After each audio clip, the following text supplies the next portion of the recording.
మూడవది సభ్యత అసభ్యత అని రెండు ఉంటాయి. అసభ్యకరమైన పదాలు కొన్ని ఉంటాయి. కొంచెం అంటే అసభ్యకరమైన పదాలు కాబట్టి నేను వాటిని కూడా ఉచ్చరించలేను ఇక్కడ.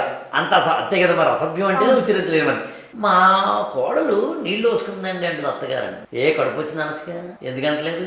కడుపు వచ్చింది అనేది సంస్కారవంతమైన భాష కాదు, సభ్యమైన భాష కాదు, అందులో నీళ్ళు వస్తుంది అనే పదం వాడారు. ఇప్పుడు ఇలా చాలా ఉంటాయి. యాక్చువల్గా మనం ఆ పదాలు చెప్తూ వెళ్తే నాకు ఇక్కడ ఇష్టం లేదో చెప్పట్లేదు, కానీ అంటే మన జీవితంలో అసభ్యంగా అనిపించే, సంస్కారహీనంగా అనిపించే కొన్ని ఉంటాయబ్బా.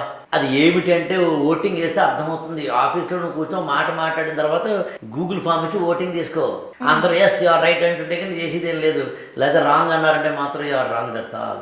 అసభ్యకరమైన పదాలు కొన్ని ఉంటాయి. కుళ్ళు జోకులు అని వాటిని తెలుగులో అంటాం, వరస్ట్ జోక్స్ అని అంటాం.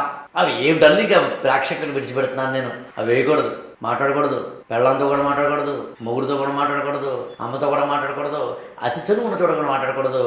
ఎందుకంటే అది సంస్కారహీనమైన భాష కాబట్టి. అయినా మాట్లాడుతానంటే సెకండ్ కేటగిరీ జంతువు అయితే మాట్లాడతాడు, దాన్నే ఉంది.